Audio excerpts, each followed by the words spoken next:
Yo, what is up, y'all? My name is Devin, and today I'm gonna be giving you guys some history on myself, some insight into why I started working out in the first place. We've made it pretty far. I've been training for 5 years now, and I wanna give you guys some perspective onto where my brain was when I first started working out, because it might give you guys, some motivation or make you feel like you're less alone, because I know I'm in my home right now. You're probably at home watching this as well, and you feel like, fuck bro, like I'm alone, I'm grinding it out, I'm thugging it out by myself, but I just want y'all to know that you're not alone. We all come from somewhere, and I'm gonna give you guys some details on where I come from. Before I get into that, make sure if you're new here, and not subscribed, you go ahead and press that subscribe button down below to help my channel grow. If you are interested in one-on-one coaching, a meal plan, or a training plan, we can get you on the right page, whether you're getting ready for top surgery, you just wanna look good for the summer, you wanna gain muscle, anything like that, email me at devindoescoaching@gmail.com.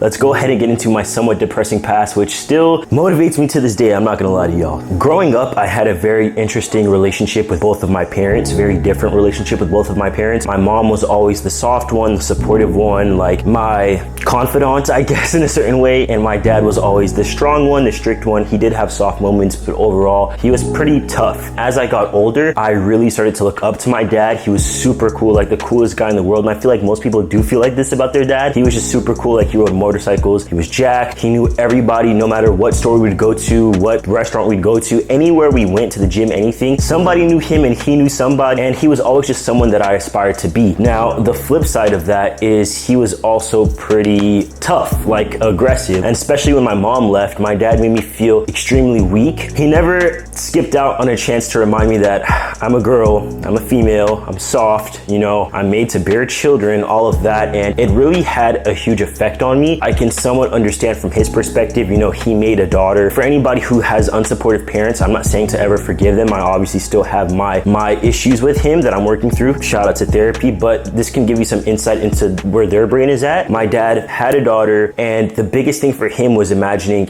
seeing his daughter walk down the aisle, wearing a wedding dress, having kids. He was gonna be a grandpa, all of that. And he wanted my life to be normal, because a lot of our parents do endure trauma and abuse and stuff like that. So I think he just wanted my life to be normal and not to be anything out of the norm. And when he started to see that I was not going the normal path, he wanted to rectify that in any way that he could. The only way that he knew how to fix that was by trying to make me as feminine as possible. I say all that to say, I hate to use the word trauma, but that harshness that I endured made me feel like I have to be able to defend myself. He used to make me just feel super weak, super small. I'm 5'10", he's 6'2", and you don't like looking up at someone. And bro, when he just used to talk to me, he just used to make me feel so fucking small and fucking like not I'm not trying to cry, but he just used to make me feel like so weak and insignificant, and like I could do nothing to defend myself. And like that fire of just looking at someone and they have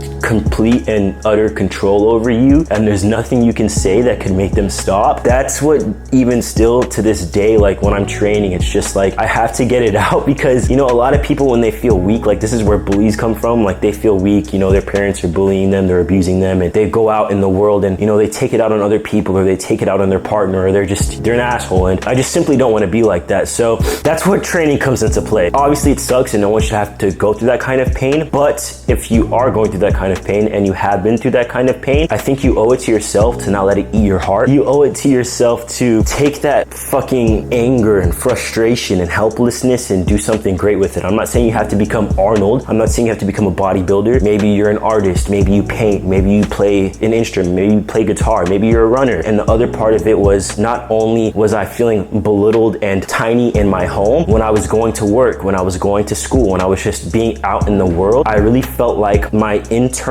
house conflict shit was coming out in how I was acting in my surrounding environment. So like when I'm not gonna say I used to act tough, but I was the comedian. Like I wanted to make everybody laugh at any cost. I was making a fool of myself. I was acting like a fucking idiot. That's really where my drive for working out came into play, and working out has forced me to take myself seriously. It's given me an outlet to take not only anger, but sadness. Not only sadness, but hope. Like your current situation is not what it's gonna be like forever. If you can just have a vision for yourself of what your future is gonna look like, what do you wanna be? What do you wanna accomplish? And I feel like the gym is the manifestation motivation of, I'm gonna go in here, I'm not gonna see results tomorrow, but if I work and I work and I work, in a year I'll see results. And even if I don't feel like it, even if I feel tired, anything like that, I just think of like how weak and alone I felt, and I just simply can never feel like that again. So I didn't mean to get super, you know, deep on you guys or anything like that. I'm not egotistical enough to believe that I'm the only person who has endured such harsh